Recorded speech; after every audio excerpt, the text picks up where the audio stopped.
Ain't got a nickel or a dime, ain't got no watch to tell the time, ain't got no job, ain't got no prospects in sight. But I'm not feeling low, I've got no place to go, but there's a moon over Venice tonight. Something that I've been involved in off and on for years. I was part of the collective from '86 until about 92, I think. And I just love the Beachhead as a co-op and as a paper, and I've met so many terrific people, and we've done such fantastic stuff that it just was really exciting to be invited back. I got an email asking me as a former collective member to come to a meeting and just talk about what Beachhead was doing now. And they said, we need more people to do local news. I said, not local anymore. I live all the way up the road in Culver City. But I had this great idea that I would tell you more about, and I write a regular piece called Astrological Cookery. So I'm going to read you some of my introduction, which happened in August, and then I'll fill in a little bit more from there. So, and it's not like the Beachhead really runs regular columns, so this is sort of extraordinary to begin with. And again, it seemed like a really nice thing. When I was on the collective, we had talked a lot about having an astrologer, and we never really got around to getting somebody to do that. So it seemed like kind of an interesting way for it to happen. So, welcome to Astrological Cookery. We all want to be healthy and happy, but sometimes those two ideas seem to be headed in different directions. So how can you reconcile your desire for a long life with your desire for a good time? Consider the notion of cooking in an astrological mode. My own circles are filled with every kind of eater, vegans and vegetarians and carnivores and serious gourmands. Just the same way that life is populated with Capricorns and Libras and Pisces, consider a horoscope for your sun sign to be like your own personal weather. It could be a great day to walk on the beach, or a perfect morning to sleep late. So astrological cooking is just that. It's a way to feed yourself exactly what you need. I was presented with this idea by a ghost, or rather a mutual friend. When the ghost first passed on, and some speculate that her demise was due to a chronic dissatisfaction with the way the world is being run, she gave a friend the duty of sorting through her belongings and finding good homes for them. That's technically known as the executor of the estate. So she found a collection of notes about cooking and astrology, and she passed them along to me. Now, I do love to cook, and I collect cookbooks, and I read them all the time, and this is a big passion of mine, but I didn't know anything about astrology. I mean, I can tell you my sign, and that was about it. So I did some research on my own, and I discovered that astrology does, theoretically, hold water. There might be a leak here or there, but all the questions I had in my mind about how it might work were answered very nicely. So when I checked with the ghost, she said, of course it does, and she gave me her blessing to proceed. Now the ghost is an actress named Emma Dempster, and she was most famous for touring through this country with the road show of My Fair Lady. She played Mrs. Higgins. She had a number of roles in London, and she did a lot of stage work here in Los Angeles, but she never quite got like the next big thing coming. And so like a lot of people, she had a couple of other things going on, and she had written another cookbook called My Fair Lady Cooks, which is pretty much like how to make crab bisque, you know, with a can of Sterno in the bathtub. She was a really good cook, and she really, I mean, she was one of those people who could, you know, make you a panini on an ironing board. Before we even thought of paninis, you know, she'd tell you what it was. So she was really pleased, so I'm told. And her recipes were really impressive, but they were also kind of dated because she had done all this in the 60s. So really, really rich, kind of heavy party food like James Beard and Craig Claiborne. And the sort of cooking that assumes you have all the time in the world, no concerns about your health whatsoever, and somebody else cleaning the kitchen when you're finished. My life doesn't work that way. Probably not yours either. So as my sun sign is Scorpio, it seems to be part of my nature that I just love to change things. We Scorpions consider that we are improving them, and that you should all be very pleased with the end results as we are. So I checked my horoscope just for good luck to make sure this was really the best time to do this, and decided to start. So since I started doing astrological cookery in the Beachhead, I have committed myself to an intense study of astrology. And it's been really mind-expanding and lots of fun. And I can't remember who was saying earlier that the world's not coming to an end, it's coming to a beginning. Well, he's absolutely right. Because if you trace this back far enough to some really, really famous person named Johannes Kepler, astrology and astronomy used to be the same thing. Chemistry and alchemy used to be the same thing. And medicine and witchcraft used to be the same thing. And we really are coming towards a point where we have to admit that the mind and the body are not totally separate creatures, just happen to be placed in the same place at the same time. And a lot of the synthesis is really, I'm delighted and thrilled at how timely all this is. So when I've talked to my astrologer consultants about astrological cooking, they said, what a perfect idea for 2006. This is right where we should be. So again, I'm just delighted to be publishing in the Beachhead, and it's so much fun to be on the collective again.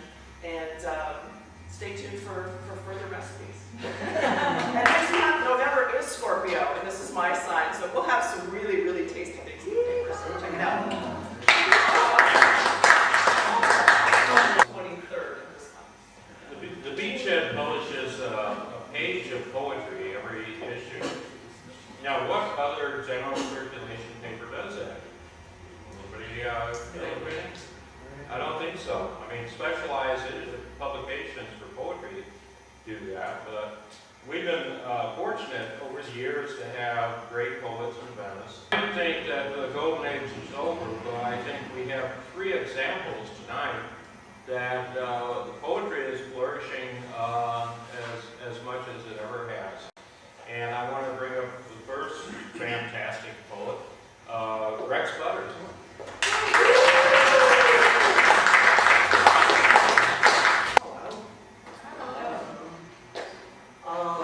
What you said, it's amazing to get published by the Beachhead.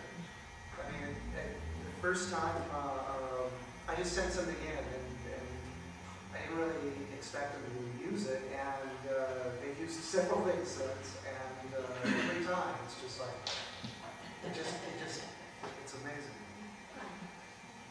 This is, here we go. This is called the Adelina Rendezvous.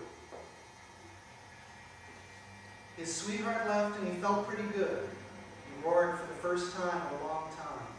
Open the blinds, open the window, shut that TV off. Play me my music. It sounded good, but he was tired. He sat, looked out the window, thought about her, mumbled to someone. Sometimes he felt a tug at his wrist. He seemed distracted, could hardly talk. Then she came back, leaning against the wall in front of the mirror, and she was funny again. Can't you hear her, he asked, exasperated, preferring her company. At night, he dreamed they sat laughing, eating ice cream. This is called Dog Park Priorities. This was in the chair. 13 bright, spotless, sun-gleam aluminum cans at 30-foot intervals, each with new yellow painted handled shit shells. Patio chairs, folding chairs, tree-shaded benches, large, cool, clean water bowls for pampered pooches, bulletin board efforts, expensive grooming, walkers, and massage services. Across the parking lot, human beings with nothing, leaning into dwindling hot afternoon shade, unemployed, unemployable, old, mildewed bedrolls, soiled packs of nutty junk, dirty, hairy, panhandle a cool moment's rest from life before they're chased into the sun or arrested for the crime of their poverty. Maybe, if they wore collars, ate out of bowls on the ground, the plush puppy parents might throw them a bone.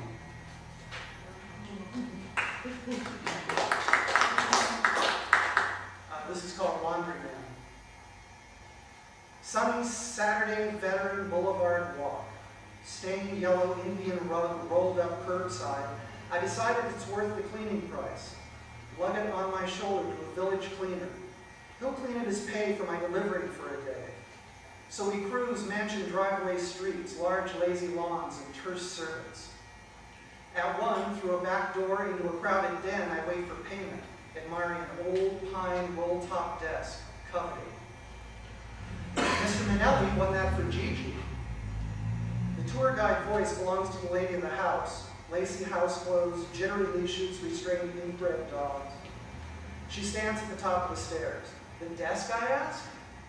No, the Oscar on top of it, she says dryly. I miss the tarnished little brassy statuette. Manelli, I say, you mean Liza's dad? Yes, she icily replies, Liza's dad. She brings me the check, tugged by the pups. What took you so long in there, the nervous cleaner asks. Nice desk, I say. World stage jam. Some seasoned players, mostly young, their saxes slung hour-hand angles, lightning rods, bringing the sound to ground. Waited electrified attention to play with a small stage piano. Eyes unfocused, listen, learn, blow their hearts out horn, break the chains of Sonny and Train, reinvent the language a phrase at a time, bite the reed to the rubber, breathe warm life into cold brass, alchemy.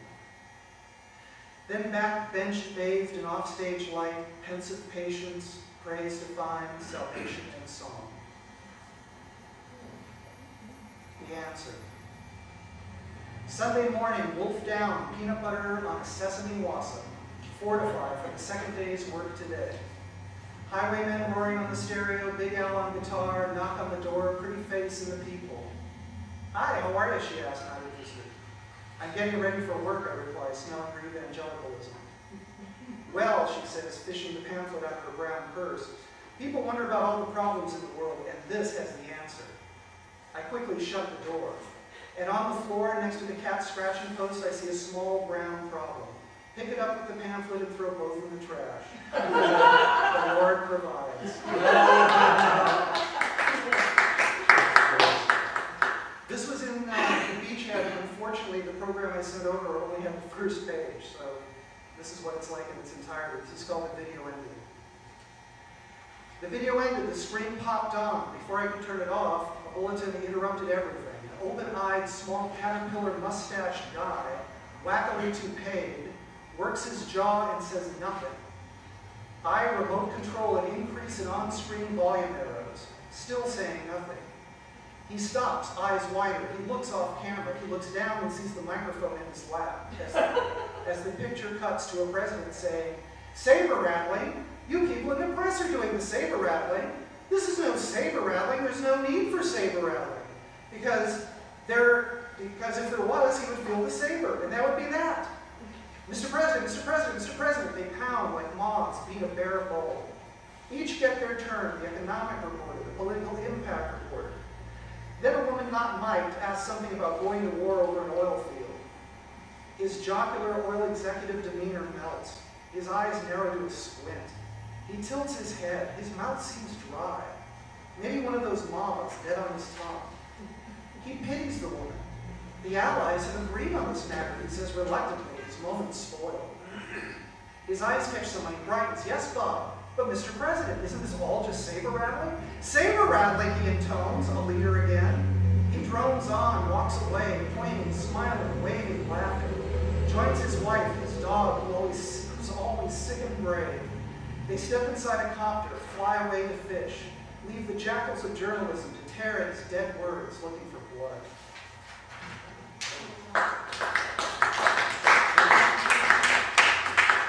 This is called Let the Yuppies Take It. Cloud shroud Venice, words embedded, cold gray cement walls around showers, around unwanted police substation. Damp, flat, 30-person public unveiling, thinning out. Old men claiming beatness, mumbled or droned in-joke lists. Young wannabes, windy with obvious puns. Spoken their words, gray, cold, flat, damp. Death March enthusiasm. All buddy reference Bukowski, wrote extensively of hating poets and readings. One after another, listeners leave, left hand over mouth laughing, shaking heads. If I had a razor blade, I'd slit my wrist, she said, indicating our own time to go. What's that, one of the three baggy-clothed boys asked, walking by. Just that spoken word, shit, another answered, not stopping.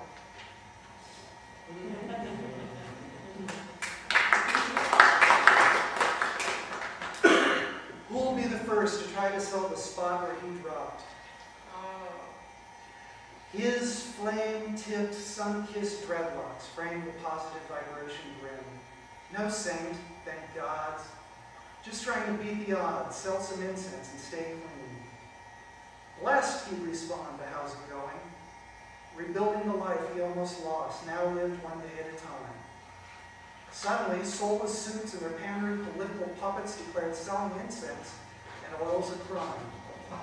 He tried to jump through the city's arbitrary hoops, dance to the changing tune, subject to unjustified, unwanted, unfair regulations. Doors shutting too fast, the bottle reopened, mounting pressures, blew a small vein in his brain. Dead on the boardwalk. Denied livelihood by the city, another gentle soul plowed under.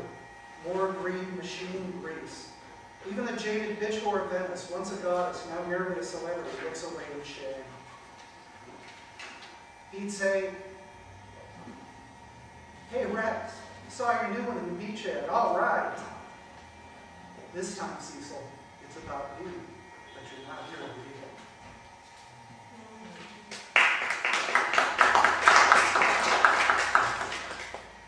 This is called Buy Now. As Antarctic ice caps melt and waters rise, red, blue, green, let's start again. As Antarctic ice caps melt and waters rise, red, blue, green computer-generated models portray a soggy London, soon underwater. Florida flooded, panhandle plunged, sunk like Atlantis, even rebuilt New Orleans submerged. I see the bright side of global warming.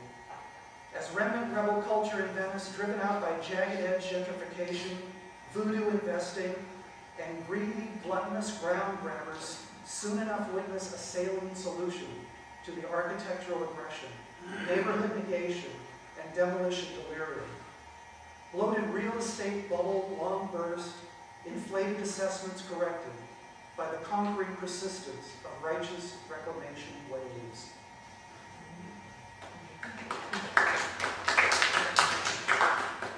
And finally, this is American Nero. I cleaned out my garage and found these little pamphlet books. They're up at the front. If anybody wants to get one, all the money goes to the beachhead. That's it, The Legend of Wild Gun. And so again, all the money goes to the beachhead if anyone's so disposed. American Nero. He strums guitar in San Diego, monkey mugs for the once prestigious Washington Press Corps, laughing with a country star, his month-long vacation nearly ending.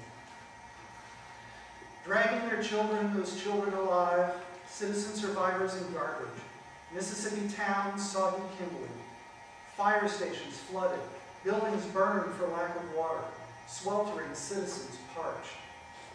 Face down, a young girl half under grimy water floats. Her pink hair clip still in her hair, no ripples submerged. American Nero strums guitar in San Diego, draws cheers and applause from an adoring audience at a naval base in Southern California. Dark, rank-smelling house, sticky Mississippi mud porch, slick living room floor, crumpled woman who still holds snake fight stick, black and white dress. Bodies rotting quickly in the heat, rats feasting on your loved ones dead in the street. American Nero strumming guitar during the Gulf Coast floods. This time not wearing phony ranch hand duds. If you're someone who happened to struggle between food and medicine, those days are over with, he says to seniors in Southern California. Children rest in ration boxes. Hospital patients stretchered on airport baggage claim floor. Nurses weep, leaving dead patients. Faces the color of black mud and brown water. 4 months old, 6 months old, they died right here in America waiting for food. They're tattered dead in lawn chairs, bodies in refrigerator trucks used to ship bananas. Sick, poor, black, old, and left behind. Stroke victims in laundry baskets. Treated like an occupied enemy, race, age, banquet, determined survivors. As official excuses and transparent lies swarm like a thick cloud of blood-sucking flies. American Nero at sunny San Diego strums his guitar, eats cake in Arizona with John McCain, while sewage-soaked survivors cling to life in rising water atop a car. Rescue efforts pulled back to focus on looting, save the stuff. Kill anyone moving it. We can't show the world we no longer value property. The self-righteous wind-wing bellows shoot on sight, but the looting began long before the storm. Public funds shore up defense contractors' bank accounts, levies left in tenders. Narrow-minded numbskull, king of vacations, he flew over high above. He looked out a window, a prepared statement of concern, then returned to the golf course. Their devastation and misery, a fly-by photo op crop. Bond, Biloxi, Maxie, Star, Thomasville, Gulfport, New Orleans, Mali, Somalia, Sudan, survivors. Their names washed away. All they are now is just refugees. Will they receive the $200,000 to $300,000 given to each family relocating off Gaza paid by U.S. taxes? Will the U.S. government's $75 million bribe offer refused by Iraqi Sunnis be chipped into the Gulf Fund? 2 days after Katrina hit, the federal rescue leader hadn't heard about 15,000 desperate, dehydrated, hungry, angry, dying. In the New Orleans Convention Center, for Mobile, American Nero smiled, Brownie, you're doing a heck of a job. Give me your tired, your poor, your huddled masses yearning to breathe free, the wretched refuse of your teeming shore. Send these, the homeless, tempest-tossed to me, that I may feed them to my greedy death god, American Nero sang and twanged, laughing. Mississippi John Hurt, rain your sweet finger-picked tears on the people. Charlie Patton, roar their frustration and pain. Memphis Minnie, sing about when the levee breaks. It's 1927 again. Thank you. Wow. By the way, I have a chapbook and all the proceeds go to me.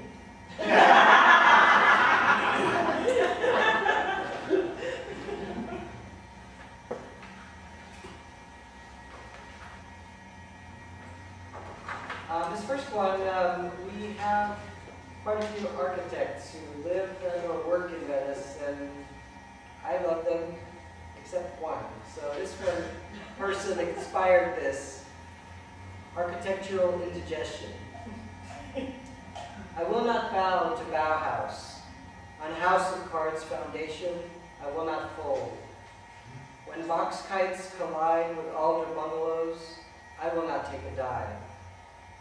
Rise to extravagant heights, take great pains of unstained glass. I will not shatter. Opium den drywall, tortured visions, I will not waver. Erect curiosity to scale, vinyl wall monstrosity for sale. I will not blink. Overblown real estate in heavy times, I will not subscribe. Inspired by postal escalators, Jimmy Crack corncob pipe dream sheetrock, I will not cave. When drab monolith meets hoary mansion, meets porcupine penthouse, meets silicone buttressed gable, I take my plans off the table. I've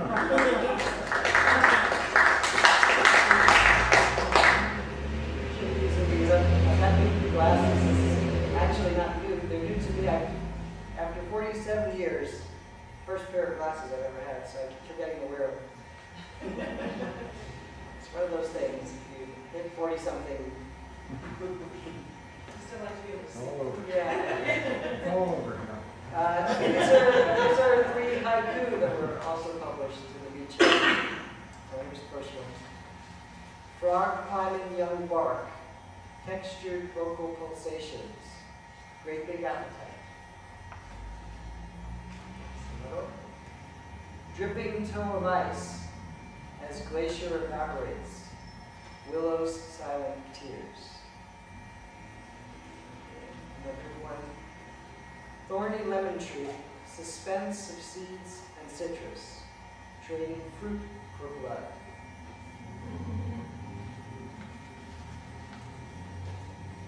Okay, all right, well, this is a political place, so this is called the Dark Right. Welcome to the Dark Right. Evil pervades, Republicans reign, Satan is back in his heaven. Phony religiosity carries the day. A president with no brain cells puts his foot down on stem cells. SUVs are patriotic. USA will drill, rape others' soil for oil. Forgiveness on a corporate collection plate. Labeled evildoers. Cover mirror, hide greater evil. Drop bombs, bust bunkers, sell water to the poor.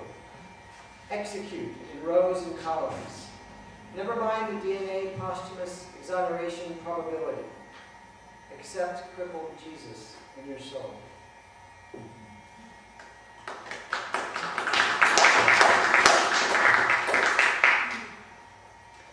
Okay, and I think this one was in the 300th. Forgiven Freedom Sunset. What can I say about myself to the paper? Jackhammer drill into iceberg, go deep, deep. Melt snow cone, blazing rainbow, conspire. Pull, pull, saltwater daffy tableau. Peel red sweet onion layer. Smack ground flesh, pay, pay. Get on gator. Ride into sexual freedom sunset. Strip guilty part, way down, far down. No glove love. Bouncing hayride cart. Grizzly black-brown polar hug. Man-woman monkey trial. Eve's grapefruits press Adam's sweaty hairy chest. Cajun snake in flooded swamp gone global. Naked island trade for glossy beads. El Mar Caribe. Melt chocolate. Spill rum. Crack fleshy shellfish. All hands on offshore booty. Gentle men face faith, thou sayest. Kneel in bayou. Pray for lace panty. Perish brandy. Riverboat sackcloth forgiveness. Blackout. Come to. Grip Henry Miller Tropics thrill wheel. Grip and grimace. Grasp and feel real. Not much more to say. Daily press comes. Lullaby byline 5.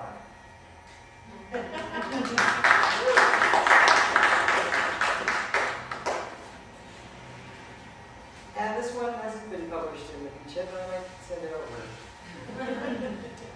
It's called Yusu Endures 2. I am West African. I am white. I am from a small village. I have traveled the world. I'm part of famed smile, lighting up this arena. Always close to my brothers. Resounding voice, harmonious, passes through us and over us. Soothing waves break into shore. I'm part of soulful pipe organ, an ivory stop, guiding moving air, spreading the gospel of silk, reaching out to eardrums, stirring apple cider in fruitful core, a drink divine.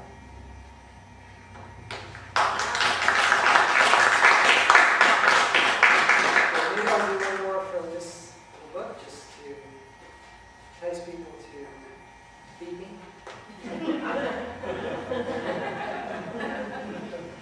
This is called Habits. I've gotten into some bad habits. For one thing, I like to bite our dog. Sometimes I bite her on the ears. Laura, my wife, doesn't like it when I make Lucy yelp in pain. Somehow I feel that biting is a language a dog understands. But why on earth should I hurt the poor thing? It's not right, and I need to quit it right away. The toughest thing, they always say, is to quit cold turkey.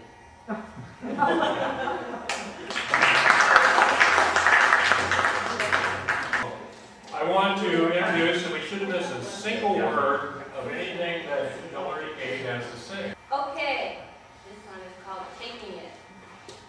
Okay, I'll stand here for a million days, taking it, coming and going just like everybody else.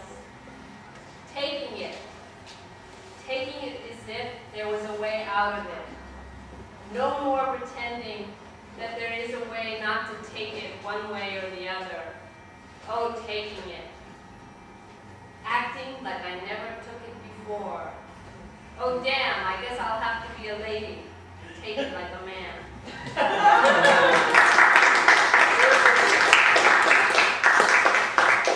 Spores lived under my skin. Madmen and liars in the nape of my neck. Wizened old ladies in the creases of my arms.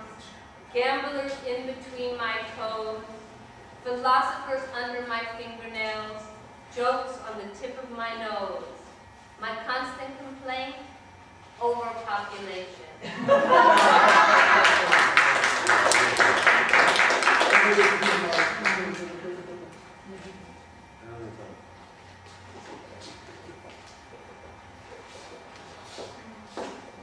Words are powerful, you moron. Words are powerful, you fool. Words are powerful. You're too old now. Words are powerful, you ugly girl. Words are powerful. You're just a boy. Words are powerful. You heed them. Words are powerful. Make use of them. Words are powerful. Invent your own. Words are powerful. Invoke vision. Words are powerful. You're not alone. Words are powerful. You are becoming stronger with your love. Words are powerful. You are not sad now. Words are powerful. You can be too. Words are powerful. The feeling takes you. Words are powerful for you.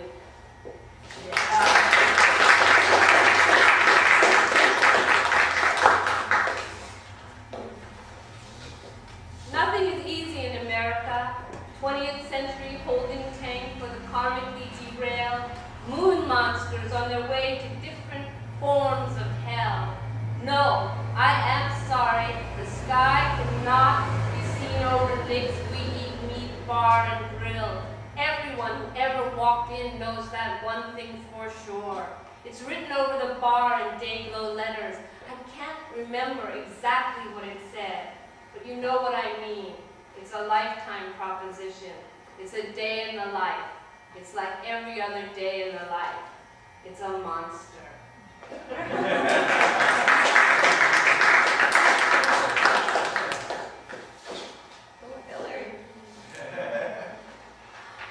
This one's called Darkness is the Light. 6 men carried away the bodies, but the smell was not something that could be gotten rid of that easy. 6 strong men carried on, yet the future seemed so dark around them. Their strength was hailed in newspapers, and around the world they were known.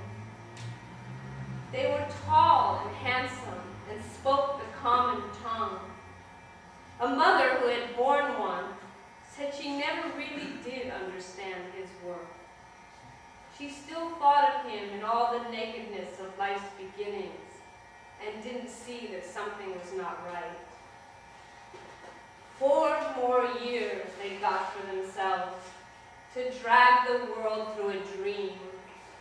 They thought they had one that was good for everyone, they said. Still, someone had to take care of the bodies, drag them out, and bury what did remain. A small child wrapped in a blanket, the blue-black beginnings of growth, now dead to hope and happiness. There is no way to find these 6 men now, for they regard the darkness as the light.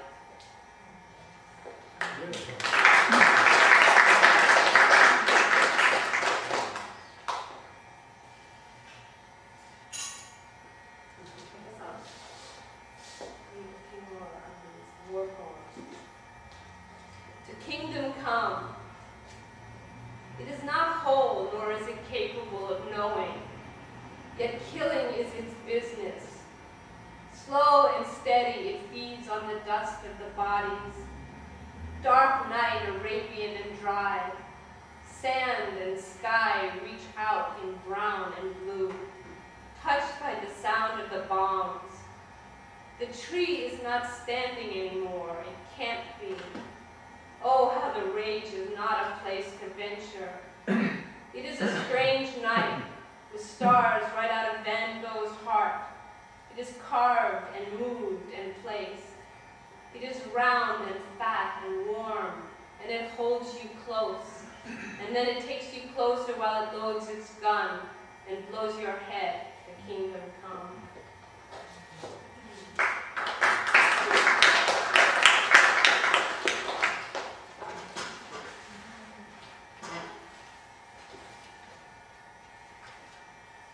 I like this little short one. After we talked about freedom and dreams, everyone left to go make a living.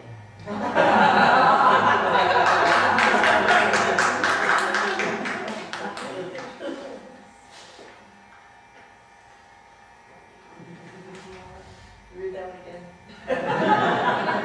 After we talked about freedom and dreams, everyone left to go make a living. I'm ready. Yeah. It is raining inside my coffin, where we the dead meet. We are talking about better days. We are remembering back to hope and fresh air. We are complimenting ourselves, and I told you so. Inside, where the light shines only by mistake, we are remembering the truth and beauty, poetry and music.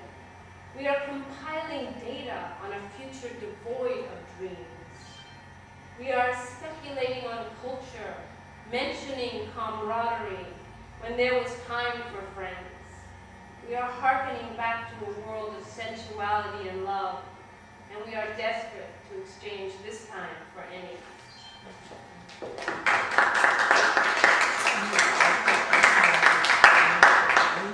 This is called Distant Sun.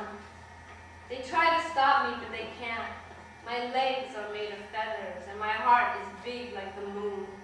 The stars are my home, and the clouds are the way I travel. The distant sun keeps me warm as I follow it. I enter a paradise that cannot be paid for, and these things they want to take away from me, but can't. Thank you.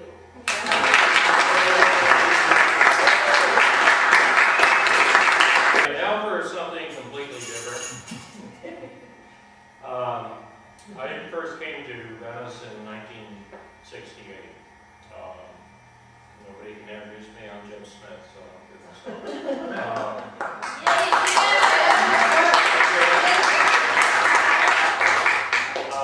I got out of the Army in 68, and I thought, what's the farthest I can get away from the Army?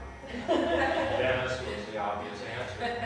So I came here, and actually that's the year the Beachhead was founded. But I didn't get involved in it, really. I wrote a couple of articles once every 10 years. I have something in the Beachhead, but I didn't get involved in it until 2002. So there's still hope for all of you involved. But I don't know how many of you have been around long enough to remember the fogs we used to have every night. Very thick, decent fogs. And I wrote a little piece about this for the July 2005 Beachhead. It's a little essay on the fog and its pretensions of poetry. Nothing like what you just heard. The fog came last night around midnight, enveloping and caressing Venice. It took us back in time, first erasing the high-rises looming in the marina, and then the giant condo boxes down the street disappeared. The universe shrank to a few hundred feet this way and that. It reminded me of the fogs of 40 years ago. They came to Venice nearly every night, and often in the daylight. As to a young beauty in her prime, Venice was past 60 then, but she looked mighty good to us. The little buildings on the oceanfront walk seemed barely visible toys from the surf. The narrow streets of Venice shrank even more, their boundaries wrapping indistinct in the haze. Now and then, someone would appear out of nowhere before walking past and disappearing in the other direction. The mystique of Venice as a land apart owed much to these frequent visits by the clouds. There were no tourists back then, and we felt invisible in our fog-covered village. No prying, greedy LA eyes could see us behind our clouds. Some say the heat of so many more cars nowadays has driven the fogs away, except on rare occasions. There are stories that when the fog lays thick, the intersection between parallel worlds is near. Did some of our friends of long ago wander through that gate, or did we? One pea soup night, did we get swept away from the peaceful world that we've forgotten except in dreams, and into a world with wars and monsters like Nixon, Reagan, Schwarzenegger, and Bush? And if so, will a fog like the one last night someday carry us home? That's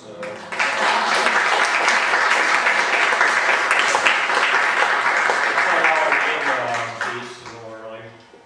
Now, just to lighten up the mood a little bit, if the dead had email, and this is an email, so it has a header and so forth. From Jim Smith, subject, if the dead had email, date January 2004, to Goddess in Charge. Email address is mother@yahoo.com. And, you know, goddess worship is the dominant religion in Venice and has been since we poets all constantly refer to the goddess, and other people pick it up, and it just seems right for Venice, you know, that we have a deity who's a woman. And she loves you, Jim. So here's the email. Everyone knows that you can send an email to the deity or to our dearly departed. The problem comes in getting a response. But wouldn't it be great if the dead had email? So I'm sending you this message, O Goddess, as your loyal supplicant, asking for a modest boon. I'm not asking for a general resurrection of the dead, not even a fiery pillar of fire or a sign in the sky. And it's not just for myself that I make this humble request. Let's just start by not canceling their internet accounts when they die. If it works well, we can expand it to all. Yes, Alex the Great, typing out a message on a keyboard, or whatever you use over there. Oh Goddess, let everyone who ever lived hit the send button. Even Genghis Khan, Cortez, and Hitler, no spamming deal. Just think, we could solve all the murder mysteries. Who killed the Black Goliath? Let's ask her. Who shot you, JFK? Was it LBJ or just Lee Harvey? Please send an email with a CC to me. Cleopatra could write an advice to the lovelorn column. How about a 5th term for FDR? He can do it all by email, and better, too. The possibilities are endless. Got something to say to Jesus, Mohammed, Buddha? Get a reply for only $19.95 a month. Not only that, your dear departed mother can give you advice every morning until the day you die. Whoops. Oh well, maybe it's a great idea, but it needs a little tweaking.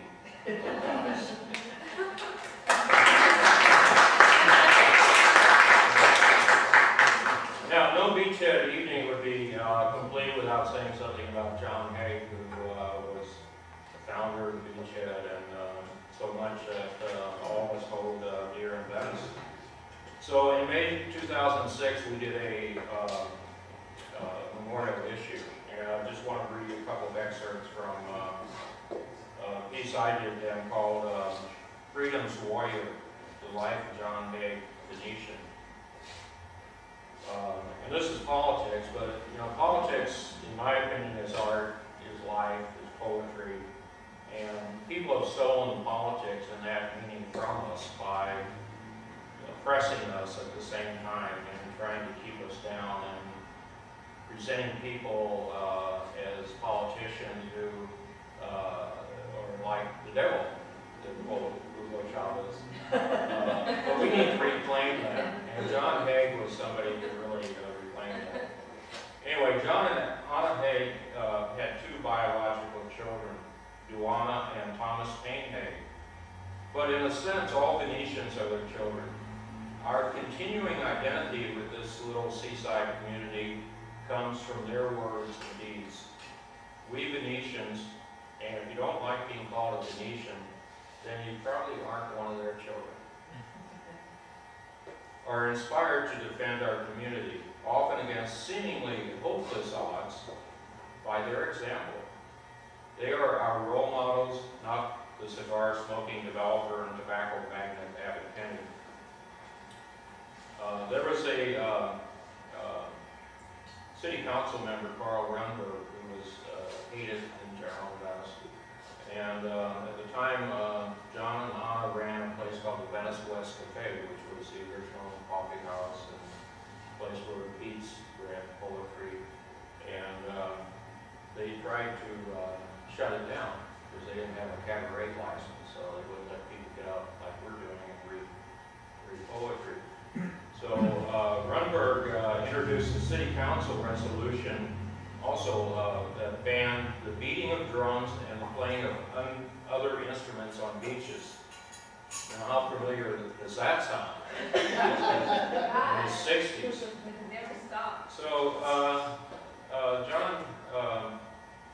John Hay wrote a letter to the city council in which he said, "There's little enough joy in today's world.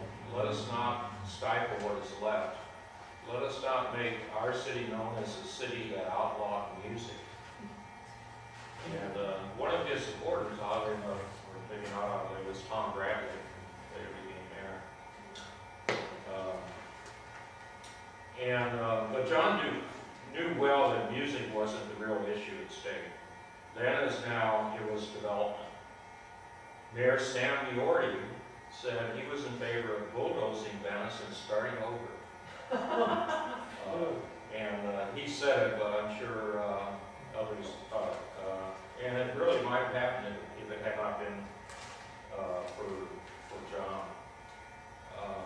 And then skipping ahead, by the early 90s, John had retired from political activity due to a number of infirmities, including diabetes. In 2002, a group of Venice activists began talking about reviving the Beachhead as a monthly publication. The paper had staggered through the 90s on a more and more sporadic publication schedule. And Yolanda Miranda, who was going to be here tonight, which isn't, has an article in the current issue, and I were designated to talk to John and hopefully get his blessing. John had become something of a hermit, and especially did not like to be disturbed before noon, and sometimes 1 p.m. or 2 p.m. So we knocked with trepidation on the door of the garage where he was living. Political activists don't accumulate much of a retirement nest egg, but he had a very nice garage in his retirement. "Who's there?" came the voice. Yolanda blurted out, "Peace and freedom." And the door opened. As it turned out, John was very pleased that a new collective was going to carry on the Beachhead tradition. He supplied us with some of his poems and contributed money, and even made some public appearances while he was helping enough. And then it goes on and talks about he died on March 29th this year, and all his children mourned him. But John would have us not mourn but organize. Let me suggest the following ways to honor and emulate John Hay. One joined the Peace and Freedom Party, which John was the main founder of. John's spirit lives on in the peace and freedom in its democratic traditions and its uncompromising opposition to militarism. To support the Beachhead, distribute a bundle to your neighbors, take out an advertisement, become a sustainer, write an article or a Beachhead or a poem in the Beachhead. 3, work to free Venice from Los Angeles and create a self-governing community. And finally, help us in creating some everyday reminder for the people of Venice of what John stood for and his unselfish contributions to the Venice spirit. Perhaps by renaming a street for him, or the Venice Circle, or some other fitting memorial that would make people remember him and his life spent in the pursuit of freedom for all. And I mentioned at the beginning that we got a scroll from the LA City Council. They didn't know what they were signing, but it's a memorial to John Hagan. It's on the front table. You ought to check it out. The text was written by California, and it's through.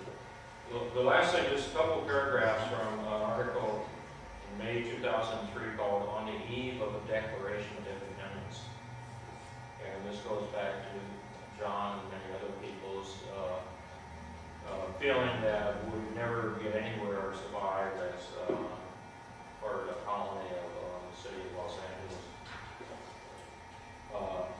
And as you know, it's very hard to secede. The Valley tried it, and even though they voted for secession, the rest of the city voted against it, and you have to have the whole city voting for it. So that's explained in here, and that says, if the law is against us, what can we do? Let us simply declare our independence. It worked for the American colonists. They didn't have an election where the entire British Islands voted on their independence. They simply drew up a Declaration of Independence and got an active majority of colonists who supported it. We don't want to fight a war over this, so how would it work? Well, first, we declare the rebirth of the city of Venice. We hold monthly town hall meetings. We elect a city council to implement the will of the people of Venice between town hall meetings. We print up letterhead. We begin taking action on important issues to the community. It would be nice if the envelope would let us have the old Venice City Hall, just as they gave it to the town, or town council had it in the 70s and 80s. Now, since we don't have legal authority, we would work with every existing power, the LA city government, the neighborhood council, the state legislature, etc. But we would vigorously stand up for the rights and interests of the nations. We could lobby, and unlike neighborhood council, we could sue to block overdevelopment projects in the city, in Venice. In time, the city of Venice would become recognized as the de facto government of our community. In some ways, remaining part of LA might have its benefits, but only if we have a real voice of our own.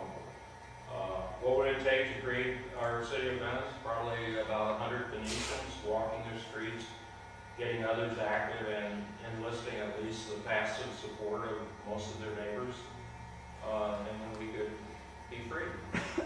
And I want to close with just a minor revision of something you may have heard before. In the course of human events, it has become necessary for Venetians to band together for the protection of their way of life and the security of their homesteads, and to assume among the communities of the earth the equal station to which the laws of nature and humanity entitle them. We therefore announce and declare the existence of the city of Venice. Thank you.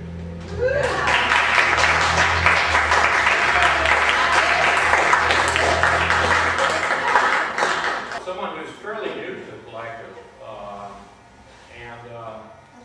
I've been finding out in the last few months that she's not just another pretty face, but has incredible talents for writing, for keeping people cool and calm, for resolving differences of opinion, and has been a really great addition to the collective. And I'm talking about none other than Erica Snowlake.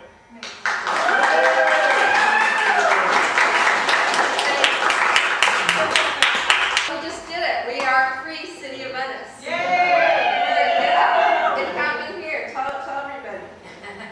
Jim, you forgot about the rain. You forgot to say that I'm a rainmaker. That's one of my biggest jobs on this planet. Is I don't want to take all your lines. But you know that little rain we had last week? That was